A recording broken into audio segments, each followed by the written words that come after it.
जी प्रभु जी। तामिश्रम, अंतामिश्रम, तप, मोह और महामोह। महामोह। तम मोह और महामोह। ये ब्रह्मा जी की सृष्टि है। ब्रह्मा जी जब सृष्टि करते हैं तो 5 प्रकार की अविद्या का रचना करते हैं। ससर्ग छाया अविद्याम, सर्ग करते हैं, सृष्टि करते हैं इन अविद्या का। किससे करते हैं सृष्टि?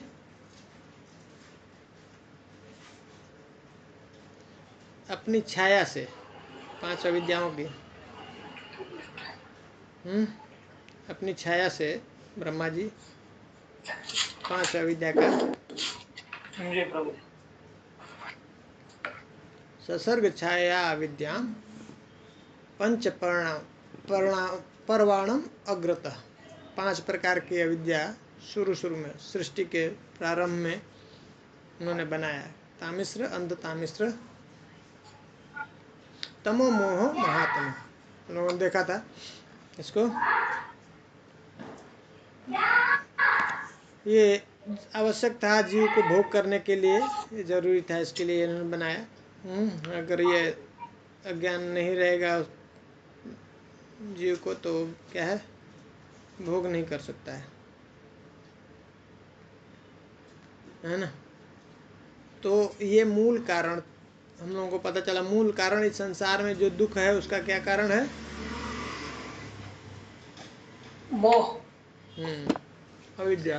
अविद्या के अंदर और ये, अविद्या। अविद्या के अंदर ये सब कैटेगरी है, अलग अलग 5 कैटेगरी। लेकिन विश्वनाथ चक्रवर्ती ठाकुर इसी को मोह,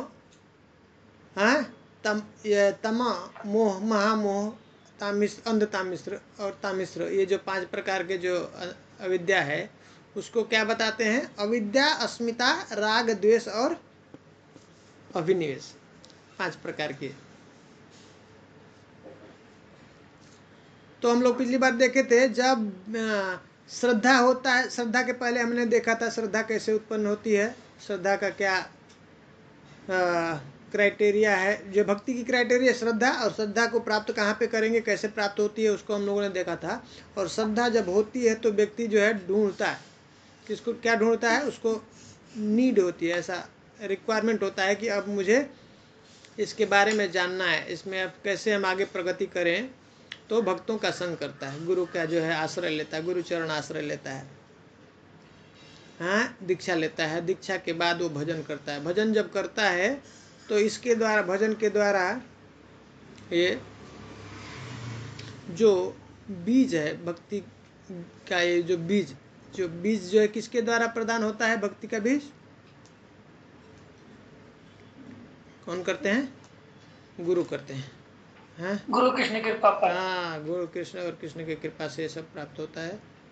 ब्रह्मांड भ्रमिते कौन भाग्यवान जीव, गुरु कृष्ण कृपा पाए भक्ति लता बीज। भक्ति लता भी।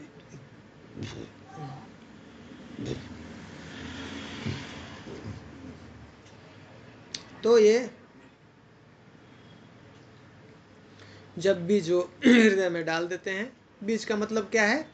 उससे जीव के हृदय में वो इम्प्रेशन है। इम्प्रेशन क्या? भक्ति का, भक्ति जो करने का, भक्ति का जो जो क्रिया है ना, भगवान के प्रति जो अट्रैक्शन, वो उसके हृदय में आ जाता है। ऑटोमेटिक अट्रैक्शन, अब वो उसको करने का इच्छा करता है। अब जो भक्ति का जो अंग है उसको पालन करने का इच्छा होता है, वो वहाँ पे गुरु डाल देते हैं। गुरु की कृपा से प्राप्त होता है, गुरु और कृष्ण की कृपा। फिर अब ये जो है माली बन करके क्या करता है? जैसे बीज लगाने के बाद माली अब उसका सिंचन करता है, जल डालता है ना, उससे पौधा जो है धीरे धीरे लता क्या होती है? बड़ी होती है। तो बड़ी जब होगी तो क्या आता है? 2 उसके अंदर पत्ते निकलते हैं। ना हमने देखा था वो 2 पत्ते कौन कौन थे? ज्ञान और वैराग्य। हैं? ज्ञान और वैराग्य। इसमें बताते हैं 2 प्रकार की भक्ति। भक्ति जो है स्टार्ट करता है तो 2 प्रकार की होती है। कौन कौन सी? एक मिश्रित होती है, एक शुद्ध होती है। पहला ये साधन भक्ति के बारे में बात करते हैं। साधन भक्ति में 2 विभाजन हो जाता है। पहला वैधि भक्ति और दूसरा रागानुगा भक्ति। तो दोनों का दोनों ही से फल जो प्राप्त होता है, पत्तियां दोनों ही जो प्रोसेस है, विधि है, उससे दोनों से ही ये पत्तियां, दोनों में से ये जो है निकलते हैं, 2 पत्ते निकलते हैं। चाहे वो कोई व्यक्ति रागानुगा से करे चाहे वैधि भक्ति करे।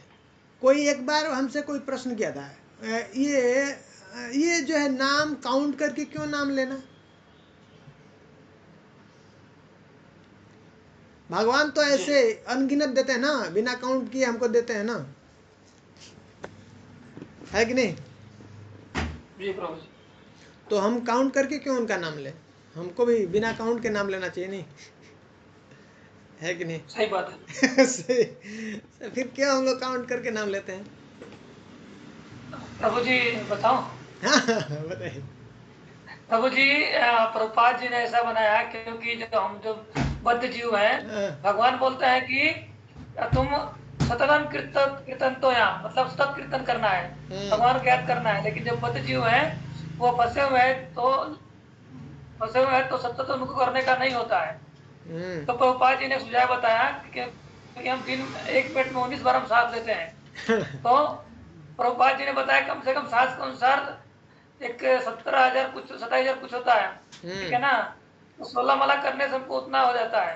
तो बोलता है एटलीस्ट कम से कम हर सांस का तो कर लो। बहुत सुंदर। आज से कितना सांस लिया हमने उतना सांस के लिए कर लेते हैं हम लोग। बहुत अच्छा बात, बहुत अच्छा बताया आपने। ये हो गया। दूसरा चीज, अभी ऐसी हमारी स्थिति है ना कि हम अनकाउंट नाम नहीं ले सकते हैं। एक्चुअली हमको जाना है, वहीं पे पहुंचना, वहीं पे हमको सतत पे पहुंचना है। ये जानना जरूरी है कि हमारा लक्ष्य क्या है, कि हम हर समय नित्य जो है भगवान को याद कर पाए, स्मरण कर पाए, उनका नाम ले पाए ना। अहेतु की अप्रतिहता ये आत्मा सुप्रसिद्धति, तभी जो है आत्मा पूरी तरह से जो है तृप्त होगा, प्रसन्न हो जाएगा, जब वो उसका भक्ति कैसा चले, निरंतर शाश्वत ना, सततम कीर्तयन्तो मां।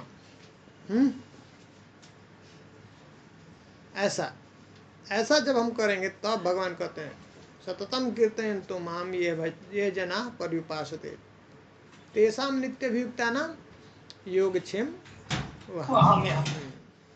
तो जहाँ पे भी बात चल रही है ना, ये सतत की बात चलती है। ये पकड़ना है हम लोगों को कि हमको पहुंचना वहां पे है, सतत की, निरंतर, वो एक्चुअल भक्ति। तो राग जो भक्ति है, राग भक्ति वो कंटिन्यूअस है, सतत के ऊपर पहुंच जाती है।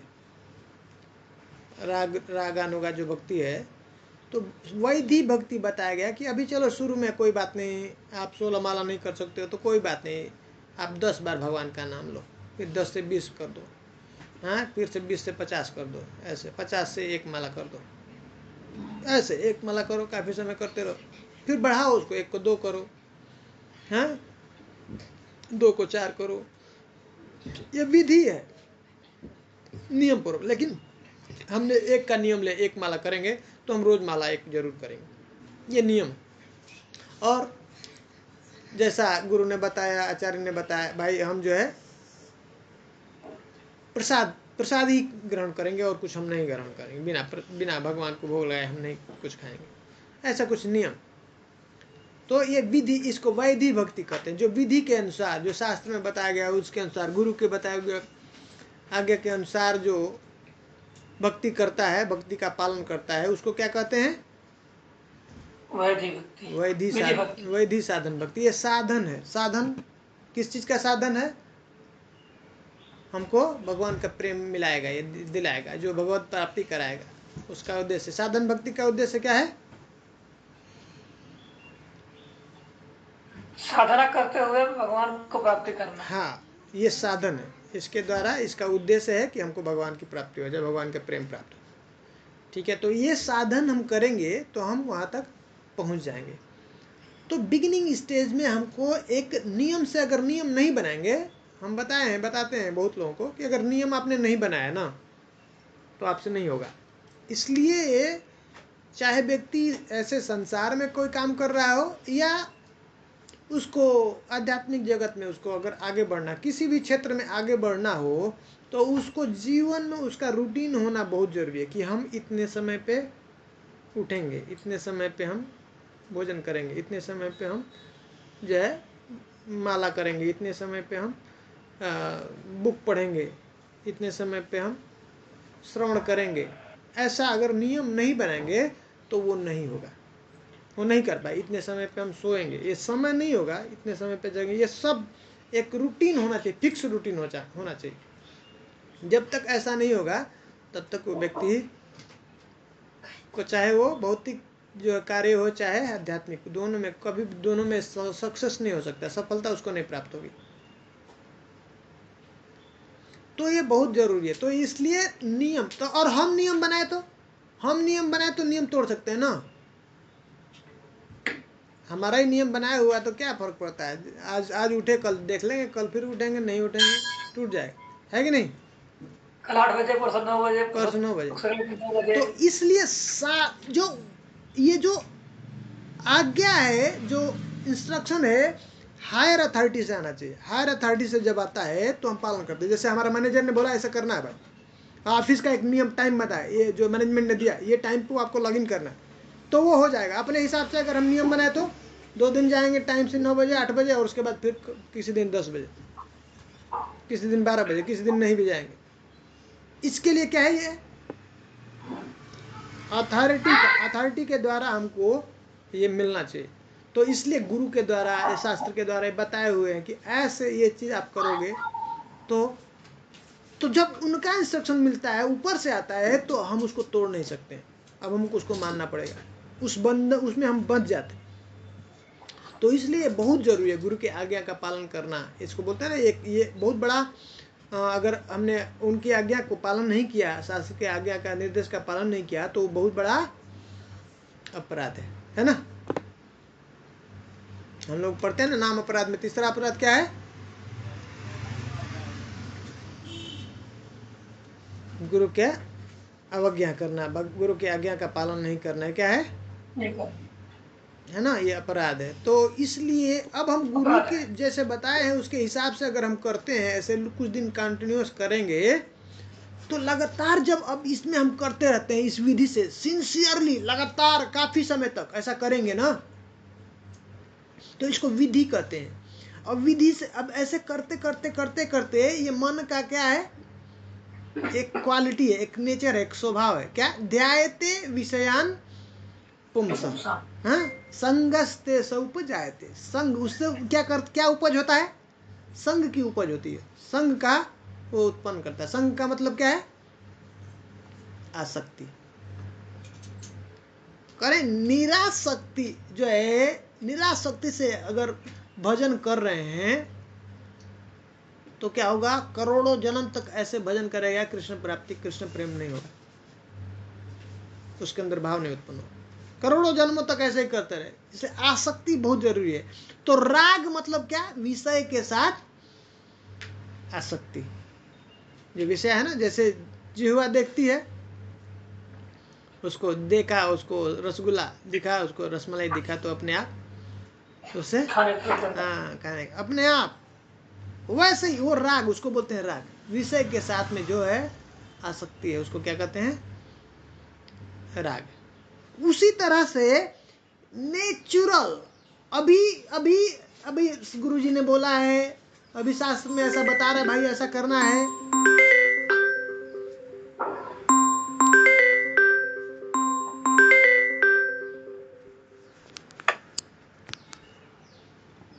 ऐसा, तो हम ये करते हैं। 1 मिनट।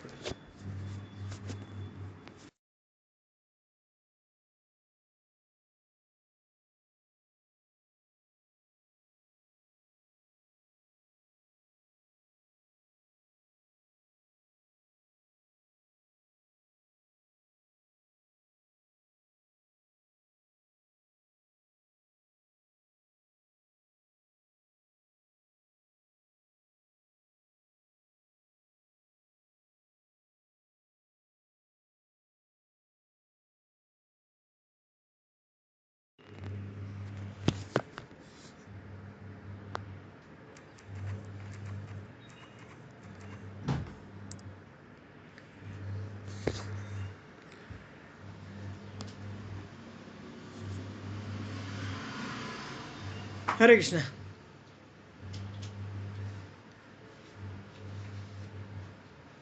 क्या बात कर रहे थे हम लोग?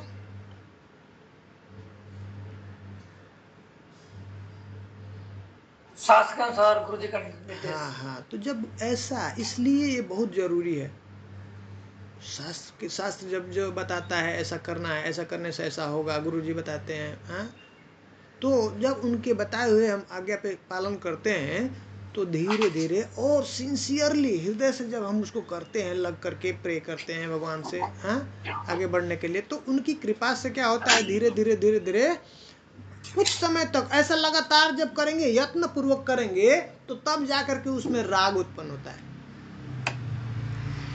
उसके अंदर अब हमारा आसक्ति होगा। शुरू में हम को भाई आज जो है सेवा है, डीटी ड्रेसिंग का सेवा है, सुबह 4 बजे उठ करके जाना है, सेवा करना है भगवान का, ऐसा उनको ड्रेसिंग करना है या मंगल आरती करना है, तो वो ऐसा टेम्पल मैनेजमेंट ने बोला, हमको ये सेवा दिया, हम उसको उसके हिसाब से जाते हैं। लेकिन जब ऐसे लगातार समय तक, काफ़ी समय तक जब करेंगे, तो क्या होता है, हमारा अब डीटी के साथ में, वो भगवान के साथ में एक आसक्ति हो जाती है, अटैचमेंट हो जाता है, राग उत्पन्न हो जाता है उनके, अब अपने आप मन करता है कि भगवान का ऐसे सेवा कर। पहले ऐसे ड्यूटी की तरह से लगता है, लेकिन बाद में पहले नियम लगेगा, सुबह उठना है, स्नान करना है, 4 बजे कौन होगा, ऐसा मुश्किल लगता है, नियम लगता है। लेकिन अब वो धीरे धीरे धीरे धीरे क्या होगा, उसके साथ राग होने लगता है, तो फिर अब उसको अच्छा लगता है, वो सेवा करना अच्छा लगता है, फिर वो अपने हिसाब से और अच्छे से उसमें जो है विचार करता रहता है, अपना बुद्धि लगाता रहता है, सोचता रहता है कि कैसे मैं भगवान की और सुंदर से सेवा कर सकता हूँ, हाँ, ऐसे गुरु महाराज को कैसे मैं और प्रसन्न कर सकता हूँ, अपना अलग अलग जो है ऐसा इंटेलिजेंस यूज करता है। तो ये बहुत काफी समय बाद होती है।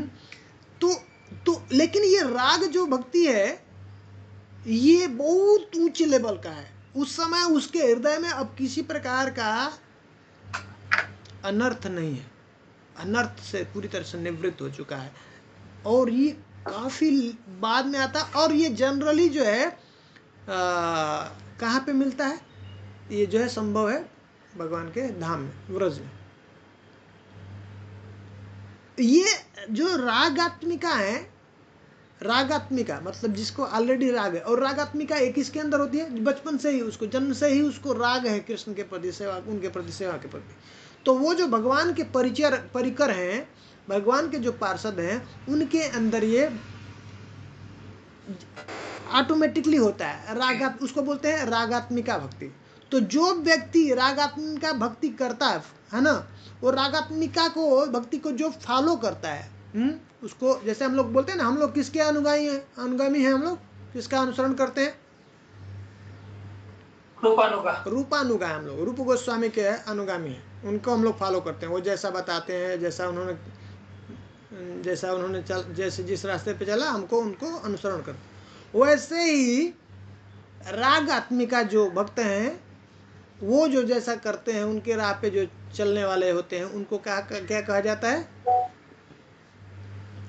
रागानुगा भक्ति। वो राग है, राग पे चलते हैं रागात्मिका वाले हैं। और रागात्मिका कौन करता है भक्ति, जो भगवान के परिकर हैं, भगवान के जो पार्षद हैं, हाँ, जो ब्रजवासी हैं। तो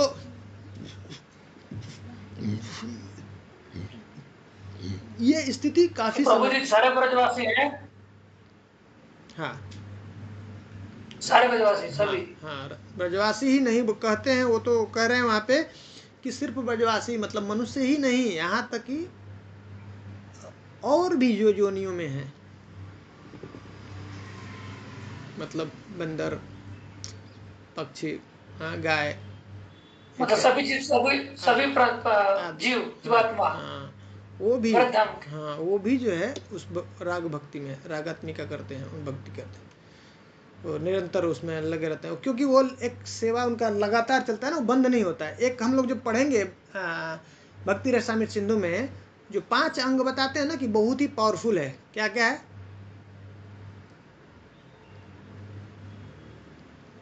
कहते हैं क्या है, साधु संग, नाम कीर्तन, भागवत श्रवण, मथुरावास, श्री मूर्तिर श्रद्धया सेवा। क्या करें, साधु संग, भक्तों का संग करना, ये बहुत ही पावरफुल क्या है, भक्ति का अंग है। ये 5 अंग बहुत ही पावरफुल है। साधु संग, नाम कीर्तन और भगवान के बारे में श्रवण कीर्तन करना, भागवत श्रवण, भागवतम पढ़ना। और क्या कहते हैं, मथुरावास श्री मूर्ति रे श्रद्धा, डीटी वर्ष भगवान का अर्चन वंदन करना। और एक उसमें से करे कि मथुरावास, मथुरा में निवास करना, ऐसे धाम में निवास करना। सिर्फ वो धाम में सो रहा है, खा रहा है, चल रहा है, और ये क्या हो रहा है, वो भक्ति कर रहा है। हाँ, भक्ति कर रहा है, वो सो रहा है तो समाधि का फल मिलता है। सिर्फ ऐसे चलता है, परिक्रमा का फल मिल रहा है उसको। धाम में है तो, धाम में है सिर्फ तो क्या है, उसका भक्ति चल रहा है, और बहुत पावरफुल है वो भक्ति। तो वो धाम में है ना, जो भी जीव धाम में है तो क्या चल रहा है, भक्ति चल रहा है। और स्पॉन्टेनियस भक्ति, मतलब जिसके अंदर कोई रुकावट नहीं है, रुकता नहीं 1 सेकंड के लिए, अभी तो है धाम में ही है ना, तो भक्ति होगी नहीं कंटिन्यूस। इसी को कह रहे हैं ना, अहेतु की अप्रतिहता, ये आत्मा सुपर। अहेतु की, पहला कोई हेतु नहीं होना चाहिए, और दूसरा क्या करे, अप्रतिहता, उसके अंदर हत नहीं होना चाहिए, हाँ, रुकावट नहीं होना चाहिए, ब्रेक नहीं होना चाहिए, स्टॉप नहीं होना चाहिए। तो अनस्टॉपेबल है ना ये। तो बहुत ये वैदिक भक्ति करके काफी समय के बाद वो व्यक्ति उस स्टेज पे पहुंचता है, रागानुग स्टेज पे पहुंचता है। तो ऑटोमेटिक उसका अब निरंतर, अब वो कहीं पे भी रहे, अब उस स्टेज पे जब पहुंचता है तो अब उसको मेन जो है अब जो है नियम के ऊपर नहीं रहता, वो नियम के ऊपर आधारित नहीं रहता कि नियम के हिसाब से जैसे बताया उस तरह से नियम फेल हो जाएगा वहाँ पे। अब वहाँ पे जो भक्ति चल रही है, किस क्या जो है प्रोमिनेंट है, मुख्य क्या है, राग हो गया। अब राग हो गया उसके साथ में, वो अब उसके बिना रहेगा नहीं, वो स्पॉन्टेनियस है, कुछ कर भी रहा है तो चिंता उसी का चल रहा है, ऑटोमेटिक मन उधर जाएगा। समझ रहे हैं? जैसे गर्मी है, गर्मी में जो है बहुत किसी को प्यास लगा हुआ है, तो प्यास लगा है तो क्या होगा, अब आसपास चल रहा है लेकिन उसका दिमाग किधर है, भगवान में नहीं। प्यास लगा है उसको, गर्मी का जो है दिन है, मान लीजिए रेगिस्तान में है, तो क्या सोचेगा, उसका दिमाग किधर जाएगा, भगवान थोड़ा पानी मिल जाए, नहीं, वो ढूंढता रहेगा भाई, किधर पानी का कहीं कुआं है, किधर नल है, किधर तालाब है, किधर कुछ तो पानी का उसका दिमाग में चल रहा है ना, कि कब पानी मिले, है ना। कर रहा है कुछ और, लेकिन उसका ध्यान उधर है कि कहीं कब पानी मिल जाता है। समझ रहे, प्यास लगा है ना उसको। वैसे ही प्यास तृष्णा है, 2 प्रकार की होती है, मन के द्वारा एक होता है और एक इंद्रियों के द्वारा। तो राग में जब राग उत्पन्न हो जाता है तो व्यक्ति कुछ भी कहीं पे भी जो कार्य कर रहा है वो चलता रहता है, लेकिन उसका मन कहाँ है,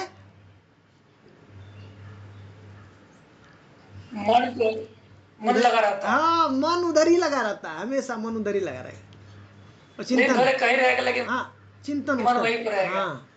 तो ये जो बहुत उच्च काफी समय जब वैधि भक्ति करते हैं तो उसके बाद ये राग उत्पन्न होता है, और तब जब वो रागात्मिका जो भक्त हैं उनको पालन करता है, उसको फॉलो करता है, तो उसको क्या कहते हैं, राग अनुगा भक्त, राग अनुगा, तो राग के अनुगामी हो। ठीक है, तो ये दोनों प्रकार की भक्त। तो जब ऐसा करते करते हमको वहां पहुंचना है जहां पे अब नियम टूट जाए, नियम का अब नियम 16 माला उसके लिए अब कोई नहीं है, अब वो जो है नित्य निरंतर उसका जो है माला चल रहा है। समझ में आ रहा है? तो जब तक नियम नहीं बनाएंगे तब तक हम उस स्थिति पे नहीं पहुंच सकते। गारंटी मैं लिख के देता हूं, अगर जीवन में हमने नियम नहीं लिया है ना, किसी ने हमको नहीं दिया है नियम, वो पक्का है वो उसका टूटेगा, फेल होगा और नहीं कर सकता है जो। इसलिए हमको भगवान के सामने, गुरु के सामने उनका जो उनसे इंस्ट्रक्शन लेना है, और ये अपने जीवन में एक नियम बनाना है कि नहीं, हम इतना माला जरूर करेंगे। ठीक है, और तब करते करते हम उस स्थिति में पहुंच जाएंगे, हम राग के स्टेज पे पहुंच जाएंगे जब हमको अब कोई नियम का कोई जरूरत नहीं, ऑटोमेटिक अब फिर वो चलता रहेगा। तो ये दोनों प्रकार की भक्ति करते हैं, तो इस दोनों भक्ति से इसमें क्या होती है, दो पत्तियां निकलती हैं। कौन कौन सी पत्ती निकलती हैं हम लोग देखे थे पिछली बार?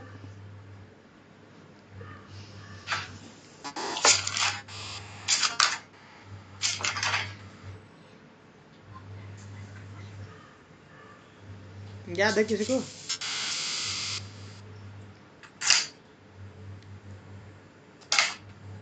नहीं प्रभु जी, याद नहीं आ रहा है। हाँ, दो पत्ती है, एक क्लेशाग्नि थी और एक शुभदा था। ओके, वो जो उसका रिजल्ट क्या होता है? पत्ती का जैसे ही ये लता ये बढ़ती है, भजन जब जैसे ही व्यक्ति शुरू करता है तो भजन को दो भागों में डिवाइड किया हमने भक्ति को, एक साधन भक्ति और एक रागानुगा भक्ति। ये दोनों साधन भक्ति के अंदर, वैदिक भक्ति के साधन भक्ति और एक राग, ये जो दोनों जो है साधन भक्ति के अंदर आती है। अब ये दोनों भक्ति जो करता है व्यक्ति, तो उससे क्या होता है, वो लता बढ़ती है, लता बढ़ेगी तो उसके अंदर दो पत्ते निकलते हैं। उस पत्ते का नाम क्या था? हाँ, तो जीवन के अंदर जो भी दुख है, कष्ट है, क्लेश है, उसका नाश कर देती है, नाश हो जाएगा।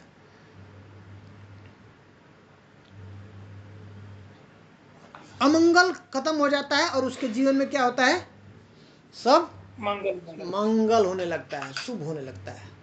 तो हम लोगों ने बहुत डिटेल में कैसे अमंगल का नाश होता है, ये क्लेश का नाश कैसे करती है भक्ति, उसके बारे में चर्चा किया था।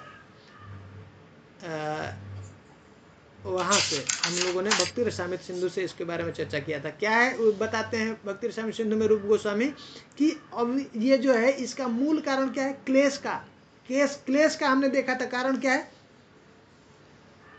दुख का कारण क्या है, दुख कैसे क्यों मिलता है, अज्ञानता है कारण। हाँ, अज्ञानता रूट काज है, जो है वो मूल है। लेकिन इमीडिएट दुख क्यों मिलता है किसी को, पाप करने के कारण। हाँ, बहुत सुंदर। जब व्यक्ति कोई पाप करता है, गलत कार्य करता है, तो क्या होता है, उसको दंड मिलता है। जैसे इस संसार में कोई व्यक्ति नियम को तोड़ दिया तो उसको पनिशमेंट मिलता है, सजा मिलता है ना। उसी तरह से एक जो है भगवान का नियम है, जो प्रकृति का नियम है, हाँ, सब जीवों के ऊपर वो अप्लाई होता है। और वो जब जैसे ही वो गलती करता है, वो नियम को तोड़ता है, तो फिर हमको उसका दंड भुगतना पड़ता है। नहीं तो जो दुख जो व्यक्ति भुगत रहा है, उसका इमीडिएट कारण क्या है,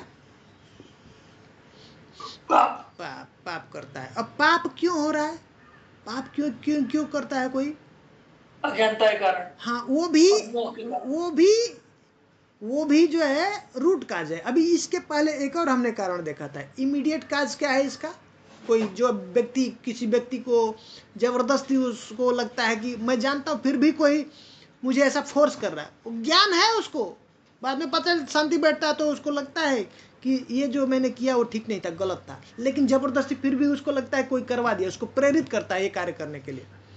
तो क्या है वो, अर्जुन का प्रश्न है। का गुण प्रभु जी, हैं?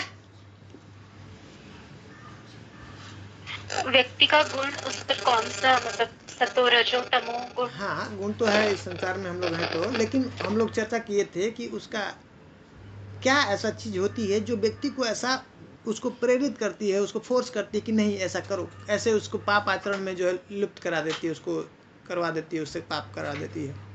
क्या है, अर्जुन का ऐसा प्रश्न है।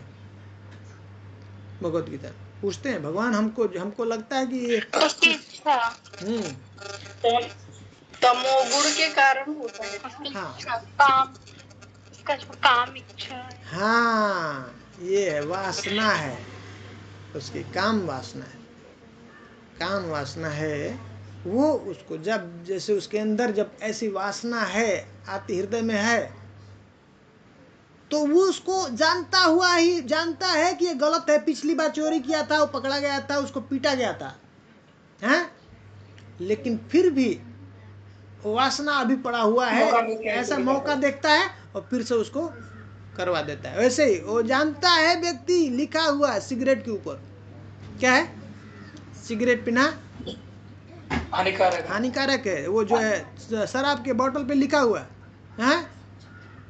है ना, ये और बड़ा बड़ा लिखा हुआ है। बड़ा बड़ा लिखा हुआ ऐसा। और तंबाकू के ऊपर भी ऐसा देख लेंगे तो खाने का मन नहीं करेगा, इतना फोटो ही बनाया खतरनाक हुआ तंबाकू के ऊपर। कैंसर। और वो जो है ऐसा ऐसा फोटो डाला है, देखने से ही डर लग जाएगा, लेकिन सबको पता है ना, ये नहीं, ये दारू नहीं लेना, इंजूरियस टू हेल्थ लिखा है ना, भाई स्वास्थ्य के लिए ठीक नहीं है। लेकिन क्या चीज है ऐसा, जैसे ही शाम होती है, उनको जो नशा करते हैं, उनको दारू पीते हैं, जैसे ही शाम हुआ चाहिए। खींचे चले जाते हैं अपना, हैं। तो क्या है, वो इम्प्रेशन है, इम्प्रेशन, सुख और दुख, इसी को हम लोग पिछली बार देखे थे, राग और द्वेष। सुख के जो इम्प्रेशन है, हमने किया, कोई कार्य किया, हाँ अच्छा किया, तो हमारे हृदय में उसका सुख का अनुभव। अब जब सुख का अनुभव ही नहीं है, अनुभूति नहीं है, तो उसका हमारे हृदय में उसका वासना नहीं होगा, उसका प्रिंट नहीं होगा, इम्प्रेशन नहीं होगा।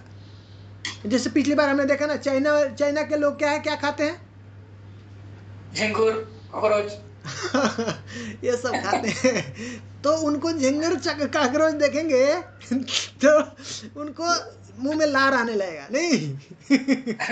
लेकिन हम लोग देखेंगे तो क्या होगा, भागते हैं, अनुभव गंदा है। प्रभुपाद जी को एक बार बताना पड़ा था, हाँ ऐसा जब लेक्चर दे रहे थे तो अपने शिष्यों को बोले, ऐसे जैसे लेक्चर चल रहा है, भगवत गीता चल रहा है, भागवतम चल रहा है क्लास, और उसी में उनके जो शिष्य मक्खी जा रही है लेकर के खा लिए, तो बोले उनको उनको बताना पड़ा भाई, ये सब जो है जी उनको ये इंस्ट्रक्शन देना पड़ता। सोचिए कि कथा चल रही है और पकड़ा और मुंह खा लिया उसको। ऐसा फ्रेश मार्केट रहता है, वेजिटेबल जैसे हमारे यहाँ पे जैसे टमाटर है, आलू है, वैसे वहाँ पे काकरोच है, मक्खी है, और बढ़िया वैसे टेस्ट करते हैं, जाके खा लिया ऐसे मुँह। तो हम लोगों को अब वो कौन सा इंप्रेशन रहेगा, जैसे हमने लड्डू, भाई ये रसगुल्ला है, रसमलाई है, ये समोसा है, जब नाक में आता है तो उसका इंप्रेशन है, हम देखें, टेस्ट है, तो उसका हृदय में हमारा क्या है, उसका छाप पड़ा हुआ है। तो जब अब फिर से दोबारा हम सुनते हैं, हमारे नाक में स्मेल आया, फिर देखते हैं, तो हमारे मन में वो फिर से प्रेरणा करती है, हाँ चलो हम भी खाते हैं एक बार, फिर से उसको करते।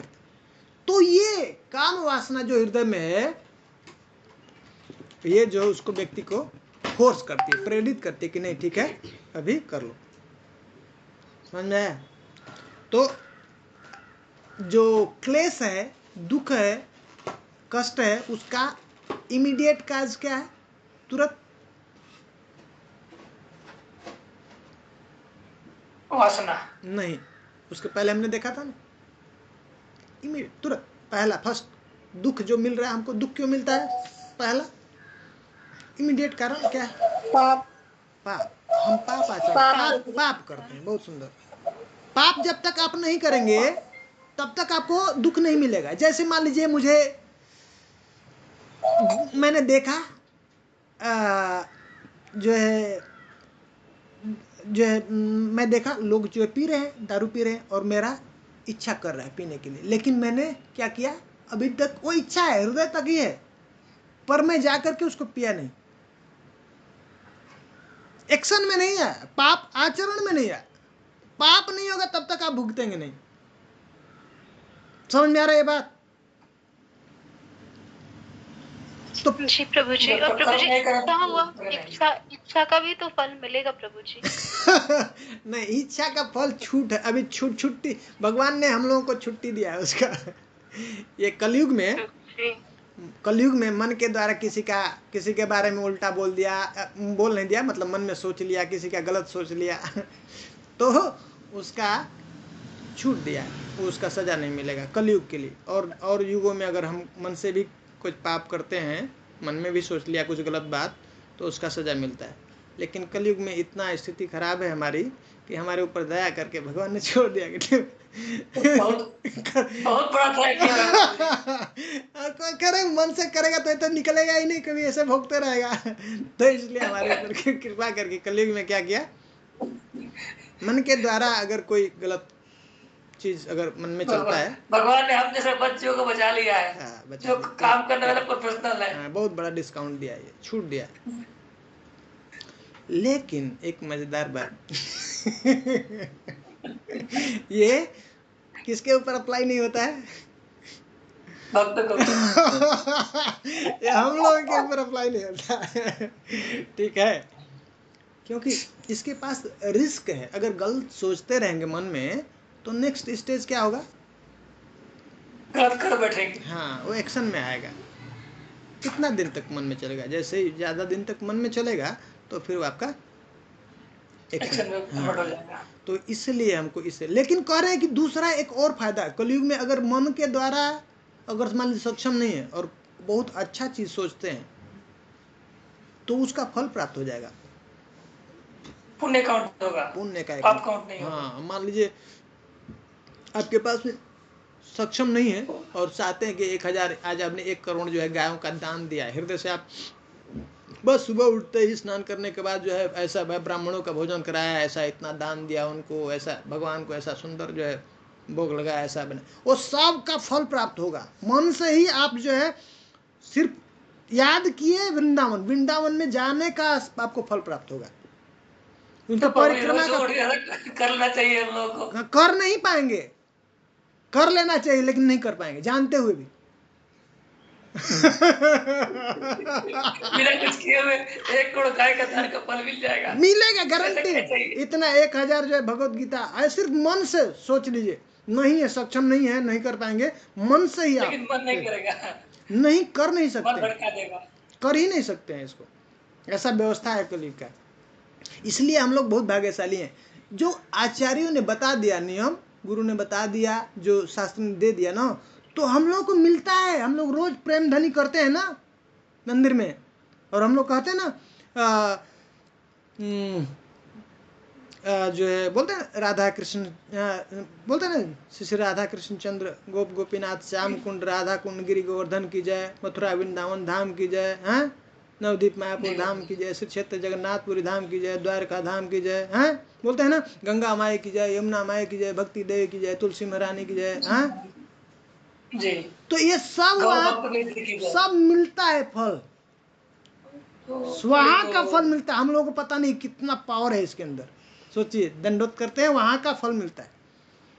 तो ये सिस्टम बना दिया तो ये हो जाएगा। नहीं सिस्टम बनाया, अकेले अपने से करके देख ली, मुझे बताइए 1 महीने में कितना दिन किया, नहीं होगा।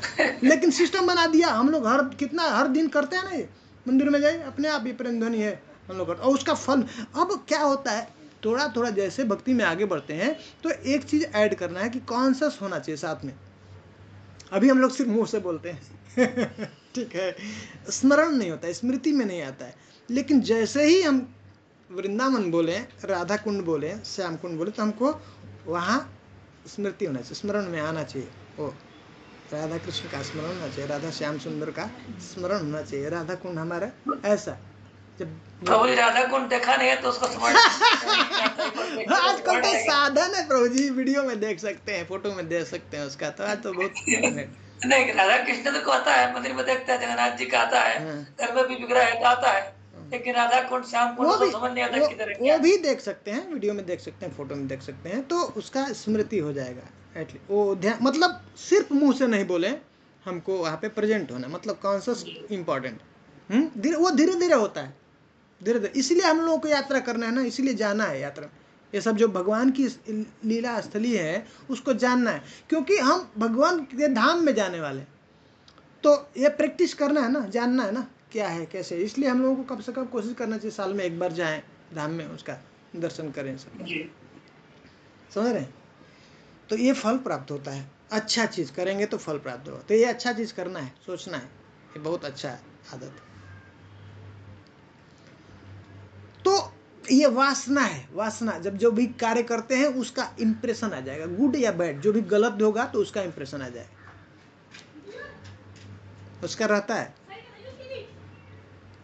तो उसको हम लोग मना करते हैं, मन रिजेक्ट करता है, उसको नहीं करना है जो गलत होता है। तो ये वासना हृदय में आती है। तो ये जिसका पहला जो कष्ट का जो है इमीडिएट काज क्या हुआ, पाप कर्म। पाप कर्म। पाप जब तक नहीं कर्म नहीं करेगा, पाप आचरण नहीं करेगा, तब तक उसको कष्ट नहीं होगा। ठीक है। और पाप आचरण का हमने देखा है, उसका कारण क्या था, क्यों पाप आचरण करता है व्यक्ति? काम वासना। हाँ, उसके हृदय में ये वासनाएं हैं, भोग की इच्छा है, वो उसको करवाती है, जबरदस्ती करवा देती है उसको। अब जो है ये मूल कारण है, ये वासना उसके अंदर कहाँ से आती है, तो इसका हमने पिछली बार चर्चा किया था। क्या है मूल कारण? अपना पूर्व जन्म का जो हाँ, बहुत सुंदर बात, पिछली बार भी आप बताए थे। ये याद रखना है कि हम इसके पहले जो हमने कार्य किया है या पिछले जन्मों में ऐसा कार्य किया है, उसका वजह से ये उसके हृदय में इम्प्रेशन होता है। कहते हैं, भगवान कह रहे हैं कि ये भक्ति ऐसी आसान नहीं, सरल नहीं है, हैं? जब तक व्यक्ति पूर्व जन्म में अभ्यास नहीं किया है, पिछले जन्मों में, कई जन्मों में अभ्यास नहीं किया है, तब तक वो इससे आकर्षित नहीं होगा। वो बैठेगा नहीं यहाँ पे आके, सुनेगा नहीं, हरिनाम नहीं करेगा। मतलब जो यहाँ पे एग्जाम्पल मेरे घर में ही है।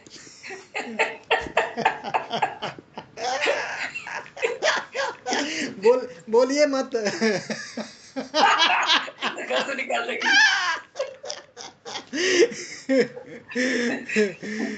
ये समझने की बात है, इसको समझना है, ये सिद्धांत है। या कोई भी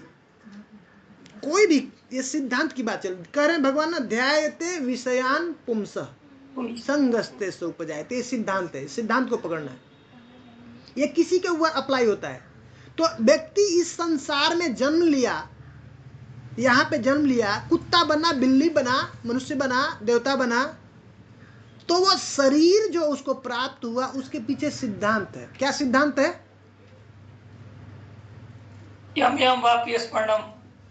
तो वो चाहता था वो शरीर, समझ रहे हैं? उसके लिए वो प्रयास किया है, अभ्यास किया है, उसके मन में इच्छा थी वो, और इच्छा पूरी रह गई, तो उसके लिए ऐसा प्रवृत्ति, उसने ऐसा व्यवस्था किया, उसने चाहता था वो, तो तब ये प्रकृति उसको वैसा शरीर उसको दिए। समझ रहे हैं? ये ऐसे नहीं आया, अचानक नहीं आ गया, हमको मिल गया ट्रेंड जो है आज मनुष्य के मिल नहीं। तो कह रहे ध्यायते विषयान पुंसः, जिस विषय वस्तु का ध्यान होगा, मन से ध्यान होगा ना, चिंतन करेगा, उसका संपर्क करेगा, तो धीरे धीरे उस विषय से क्या होती है, उसकी आसक्ति हो जाएगी, अटैचमेंट हो जाएगा उसको। तो जो व्यक्ति संसार के वस्तुओं से संग करेगा, तो क्या होगा? संसार में आसक्त हो जाएगा। और फिर से संसार में आसक्त हुआ तो क्या होगा? उसको वापस फिर से संसार में आना पड़ेगा। रूपा जी कहते हैं ज्यादातर जो व्यक्ति मनुष्य हैं, मतलब आदमी है, तो इसका मतलब वो पिछले जन्म में क्या था? आदमी था। आदमी नहीं था। प्रभु जी, आदमी था, पर वो स्त्री के उसमें था, शरीर में था। अच्छा, समझ में आ रहा है? अच्छा, तो उसने पुरुष बनने का इच्छा किया। नहीं, वो आसक्ति स्त्री में है। स्त्री था तो उसकी आसक्ति किस में था? पुरुष में था। तो वो क्या हुआ? पुरुष बन गया। और पुरुष जो था उसकी आसक्ति किस में है? स्त्री में। स्त्री में, तो वो स्त्री बन गया। समझ रहे हैं? ये डेंजर है। और संसार के चीजों में घर जो उसका धन संपत्ति और उसमें आसक्ति हो गई, तो वहीं पे कहते हैं कि सांप बनेगा, कुत्ता बनेगा, बिल्ली बनेगा, चूहा बनेगा, ये छिपकली बनेगा, वो वहां पे उसका व्यवस्था करेगा संभालने का। प्रभुपाद जी का, हाँ, उसमें कोई लेडी थी, पूछ रही थी मेरे को तैरना बहुत अच्छा लगता है। हाँ, पिछले बहुत मछली हो, मछली बनेगी, आप मछली थी। ऐसे किसी को डर लगता है, पानी से डर लगता है, किसी को आग से डर लगता है, ऐसा उसका, किसी को ऊंचाई से डर लगता है, इसका मतलब किसी को सांप से डर लगता है। मुझे आके बताते हैं बहुत सारे ड्यूटी, मैं जब करता हूँ वो सांप ही मेरे मन में आता है। मतलब उसके साथ पिछला जन्म में वो उसके साथ ऐसा हुआ है, इसलिए वो डरता है, उसका अभी भी इम्प्रेशन तगड़ा है, बहुत ज़्यादा तगड़ा है। मरने से क्यों डरते हैं? क्योंकि हम लोग मरे हैं कई बार, उसका अनुभव है, समझ रहे हैं? तो ये सिद्धांत बता रहे हैं भगवान कि जिस विषय के साथ में हम ज़्यादा संपर्क में रहेंगे, ज़्यादा चिंतन करेंगे, चर्चा करेंगे, उसी से क्या होगी?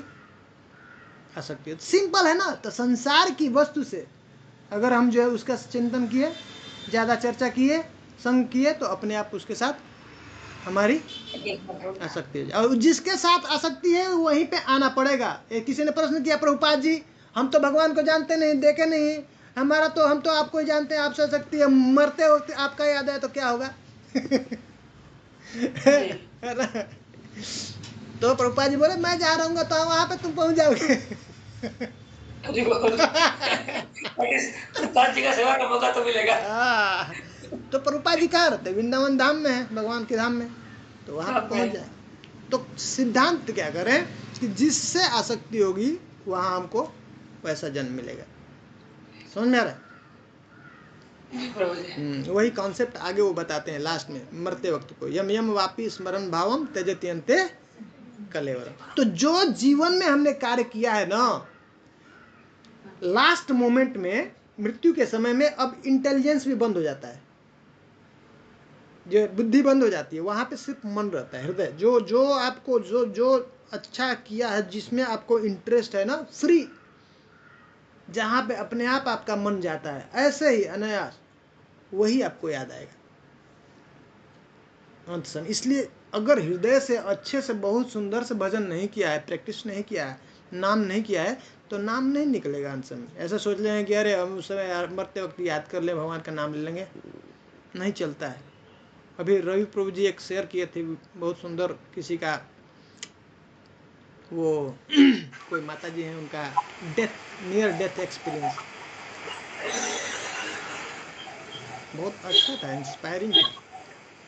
कुछ नहीं उनको याद आ रहा था, तो सब उनको दर्शन हुआ, उनको बाद में भगवान की कृपा से ऐसा, उन्होंने इतना अच्छा, बहुत अच्छे भक्त हैं, भगवान की कृपा हुई, उनको सब दिखा, उनको सब जो मूवी चलते हैं ना, रिवाइंड करते हैं ना उसको, सब पीछे फ्लैशबैक करा, भगवान दिखा रहे हैं क्या क्या उन्होंने क्या क्या किया था, भगवान का सेवा कैसे कैसे किया था, कहाँ कहाँ पे, और कहाँ कहाँ भगवान उनकी रक्षा कर रहे हैं, कैसे कैसे मदद कर रहे हैं, सब दिखा। जी प्रभु जी, वो था कि ना हम कुछ भी कर ले भक्ति में, अगर हम अच्छे से नाम जप नहीं किए तो हमारा कुछ नहीं हो सकता। उनको उस समय समझ में आ रहा था, हृदय से नाम बहुत पावरफुल था। तो अंत समय में जिससे हमारा बहुत जो हमको अच्छा लगता है ना, जो प्रिय है, वही याद आएगा। तो इसलिए जीते जी जब तक हमारा भगवान से प्रेम नहीं हुआ, तो अंत समय मुश्किल है याद करना भगवान, फिर भगवत धाम जाना मुश्किल है, फिर संसार में हमको आना पड़ेगा। ये सिद्धांत। तो जो भक्ति कर रहा है, इसका मतलब कि उसने पिछले जन्म में अच्छा प्रैक्टिस किया है, अदरवाइज वो भक्ति नहीं कर सकता है, नहीं सुन सकता है, नहीं बैठ सकता है, नहीं माला जप कर सकता है, गारंटीड। ये एक जन्म का फल नहीं है, ये काफी कई जन्मों का फल है। ये अपने आप आकर्षित करती है। जो व्यक्ति जो पिछला फील्ड में, जो पिछला जीवन में काम किया है, वो उसको अपने आप उसको आकर्षित करेगी, वो खींचती है उसको उसके प्रति अट्रैक्शन होगा, अपने आप झुका होगा। बाबू जिसका ना मेरे को एक्सपीरियंस हुआ है, क्योंकि मैं तो भक्ति करता ही नहीं था 5 साल पहले। अचानक से मेरे को पता नहीं क्या हुआ, दिमाग में ऑटोमेटिक आया, शुरू हो गया। तो समय का इंतजार है ना। भगवान कहते हैं नेहा भी क्रम नाशोस्ति प्रत्यवायो न विद्यते स्वल्पमपि यस्य धर्मस्य त्रायते महतो गया। ये करे कि अर्जुन का प्रश्न है कि अच्छा प्रभु, इस संसार में तो कोई कार्य करता है और पूरा नहीं हुआ तो उसका कोई फल नहीं मिलता। घर बनाया, हाँ, पूरा सब कुछ रेडी कर दिया, पिलर डाल दिया, ऊपर छत नहीं डाला तो कोई काम का नहीं है। पढ़ाई किया हमने, इंजीनियरिंग में हमने एडमिशन लिया, 3 साल पढ़ा, 4थे साल हमने एग्जाम नहीं दिया, तो क्या होगा? हमको मिलेगा नहीं सर्टिफिकेट, हाँ, नौकरी नहीं मिलेगी। तो क्या ऐसा ही होगा क्या इसमें भी? भक्ति में हमने आगे शुरू किया फिर सफल नहीं हुआ तो क्या होगा? तो कहते भगवान नहीं, जितना किया है हाँ वो तुम्हारा हमेशा सेफ रहेगा, परमानेंट डिपॉजिट है। हाँ, वो जो है परमानेंट है, उससे थोड़ा भी नहीं जाएगा। और वहीं से फिर तुम आगे स्टार्ट करो। 10वीं में हो तो नेक्स्ट जो है 11वीं से शुरू होगा। ये संसार में हमने इंजीनियरिंग किया, अगली बार फिर से जन्म पैदा होंगे, फिर ABCD है ना। तो ये सुविधा भगवान, ये बहुत सुंदर गारंटी दिया। गारंटी क्या है इसका? करे कि नेहा भी क्रम ना सोचती प्रत्यवायो न विद्यते, थोड़ा भी नेहा, थोड़ा सा भी हाँ, स्वल्पमपि यस्य धर्मस्य त्रायते, और ये जो है बड़े से बड़े जो है खतरे से बचा दे।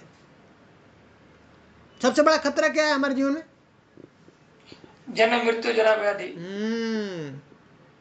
ये अब क्या है कि हमारा नेक्स्ट लाइफ क्या मिलेगा उसके ऊपर हमारा कंट्रोल नहीं है। जो भगवान का भजन नहीं कर रहा है, गारंटीड है उसका पतन होना है, नीच योनि में जाएगा पक्का। तो भगवान क्या कहते हैं कि ये जो मेरी भक्ति करता है उसको गारंटी देते थे। क्या गारंटी दे देते हैं? हाँ, वो मनुष्य जन्म ही अगला जन्म प्राप्त होगा। ये सबसे बड़ा, इसलिए भगवान कह रहे हैं त्रायते महतो भयात्, सबसे बड़ा खतरा से बचा लेते हैं। अब उसको अगला जन्म में मनुष्य मिलेगा, फिर वहां से जितना भजन किया है वहां से आगे कंटिन्यू करेगा।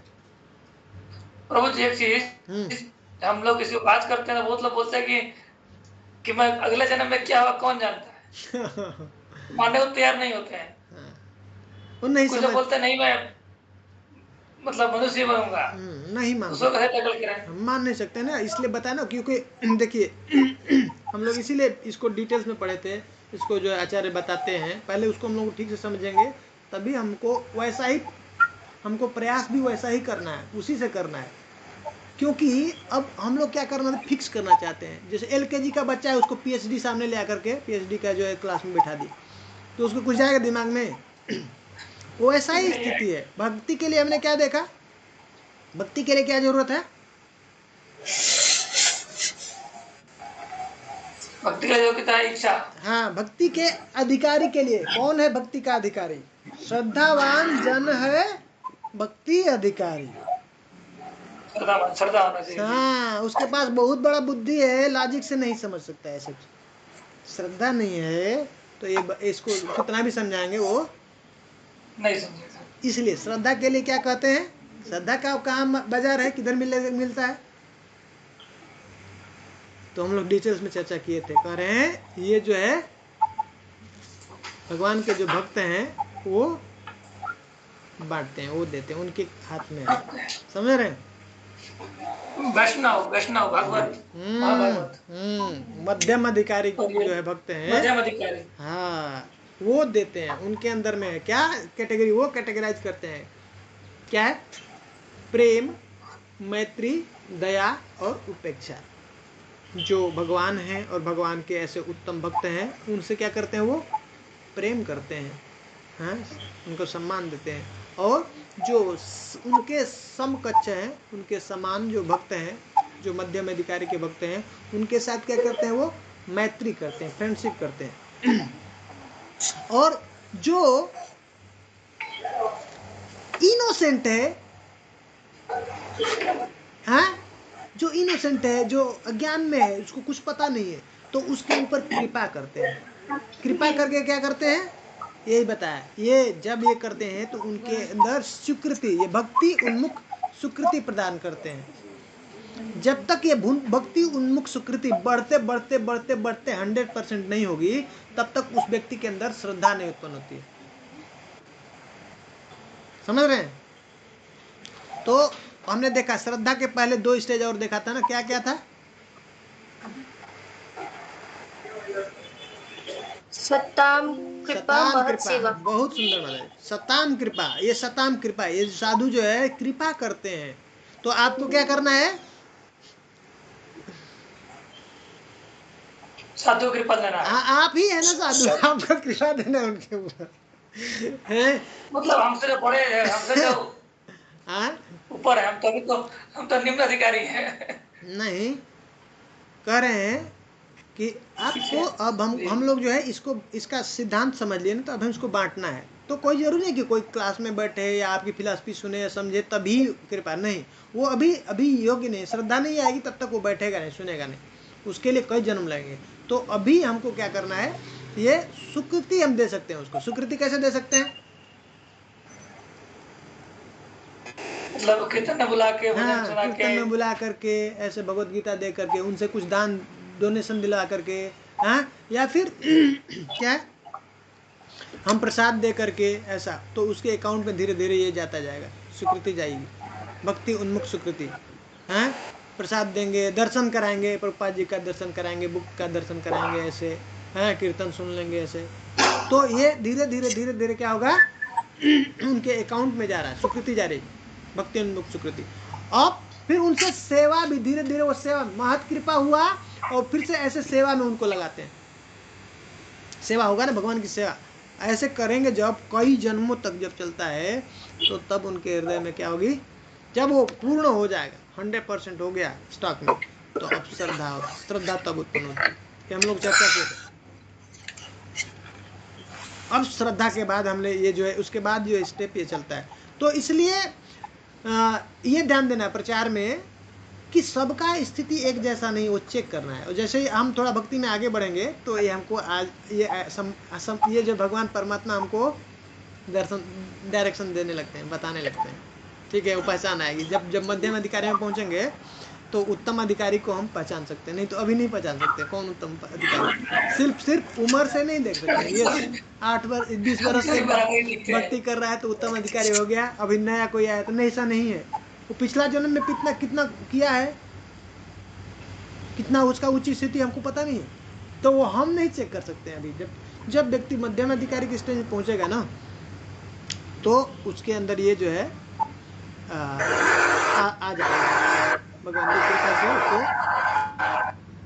वो ये जो है मिलता है कि उत्तम अधिकारी कौन है और मध्यम अधिकारी कौन है। फिर नीचे जो क्या है, निर्दोष हैं, उनके ऊपर कृपा करता है, उनको भगवान की ओर लेके आने का प्रयास करता है, उनको स्वीकृति देता है। और जो द्वेष करते हैं, ईर्ष्या करते हैं भगवान के प्रति, भगवान के भक्तों के प्रति, उनसे उपेक्षा, मतलब उनसे दूरी बना के रखता है, उनको इग्नोर करता है। समझ आ गया? तो क्या है, प्रेम, मैत्री, दया और उपेक्षा, ऐसा ये मध्यम अधिकारी हैं, वो ऐसा कार्य करते हैं, ठीक है।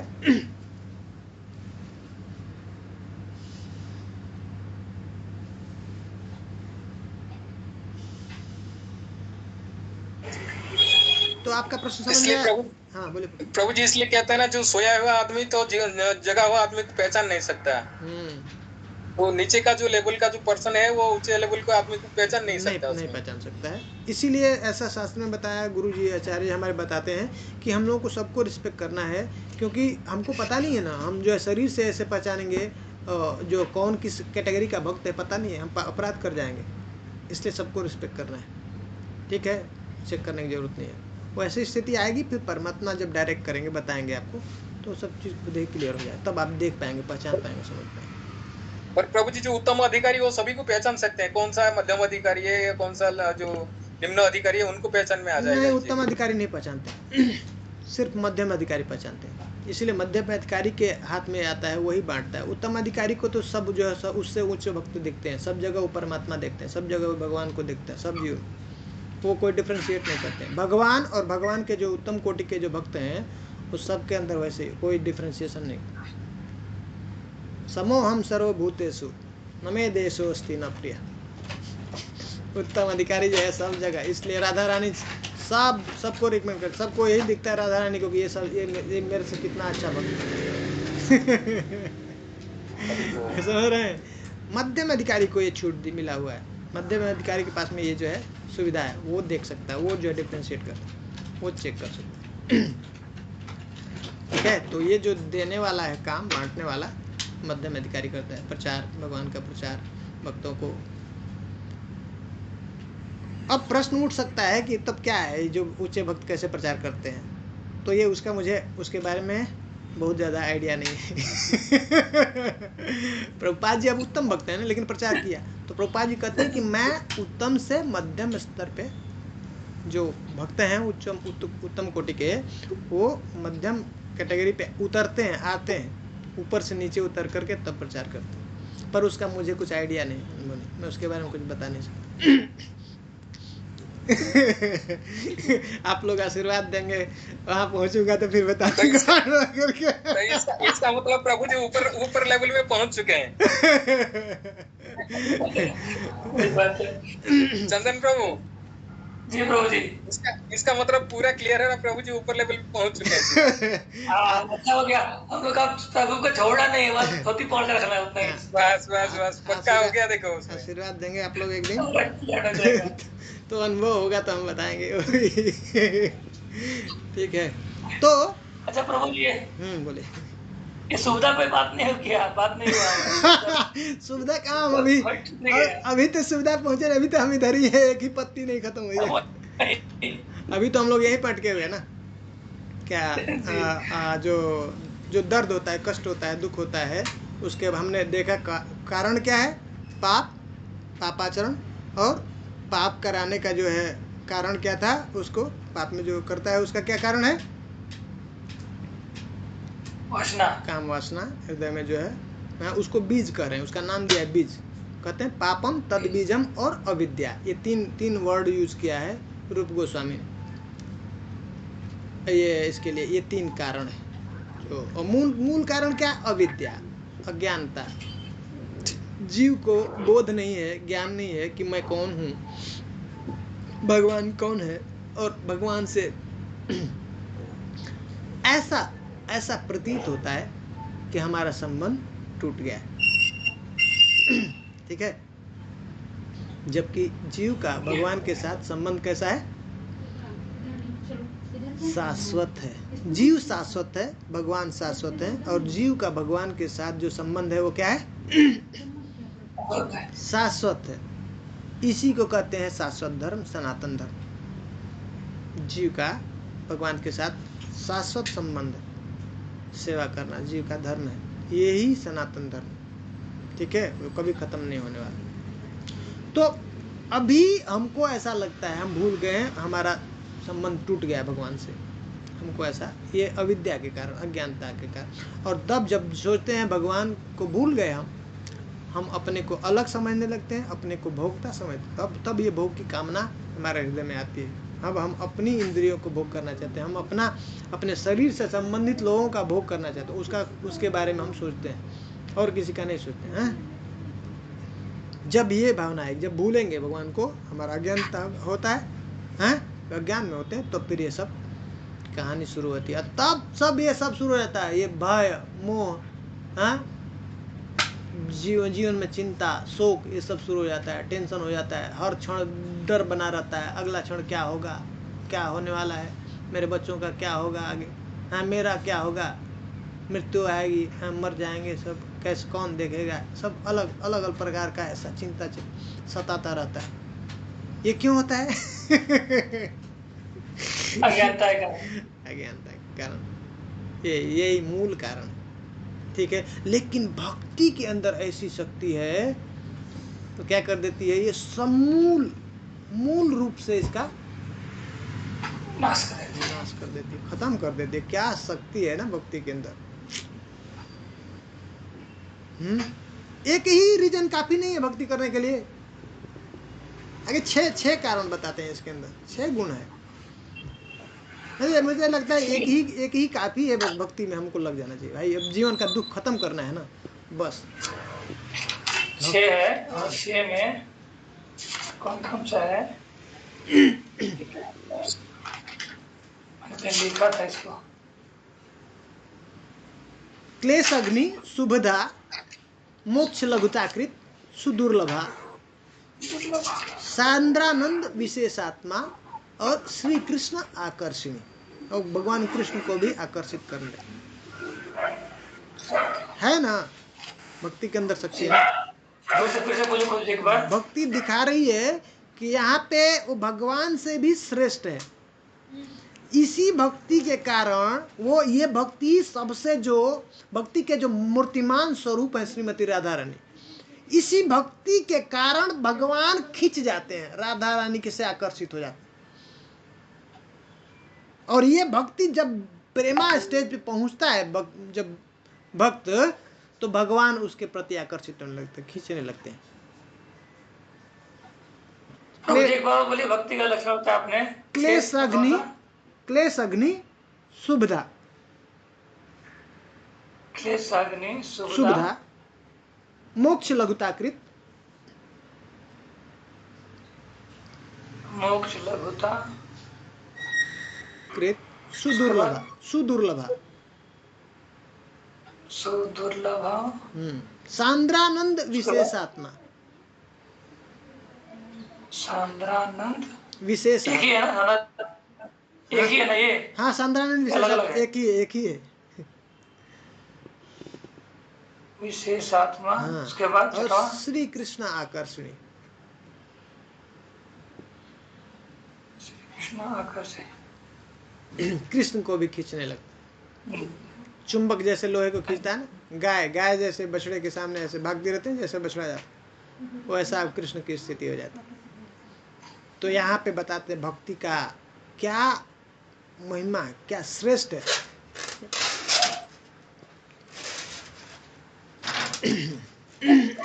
समझ रहे? तो एक ही काफी है ना। जीवन में हम लोग चाहते हैं ना, सुख चाहते हैं, ये दुख नहीं चाहते हैं, दुख खत्म हो। कब दुख खत्म हो? हैं? हम लोग करते हैं ना, आरती करते हैं ना, क्या कहते हैं? सुख संपत्ति दुख मिटे तन का, है ना। तो ये कह रहे हैं, ये जो है तरीका बता रहे भाई, भक्ति सही से भक्ति करोगे तो ये सब दुख चला जाएगा, हैं?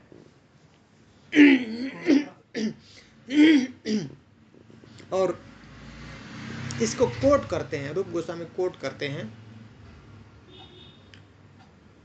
बताते हैं श्रीमद् भागवत पुराण के 11वें स्कंद में भगवान उद्धव से कहते हैं, कृष्ण उद्धव से कहते हैं, हे उद्धव, मेरी भक्ति इतनी शक्तिशाली है। कैसा करें?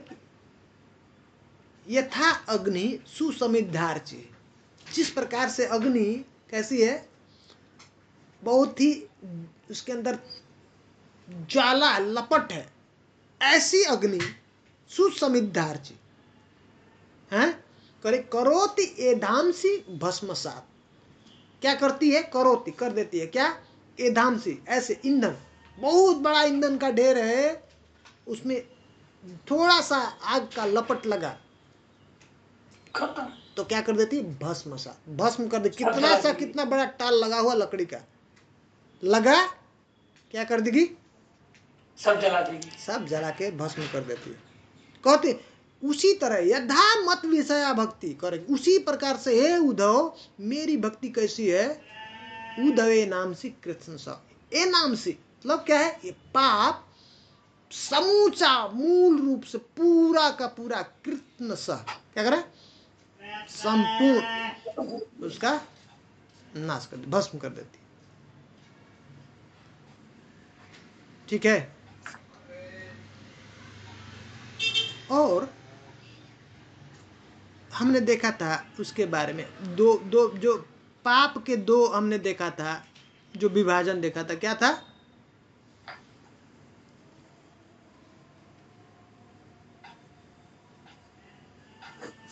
पाप को दो भागों में बांटा था, क्या क्या था, याद है?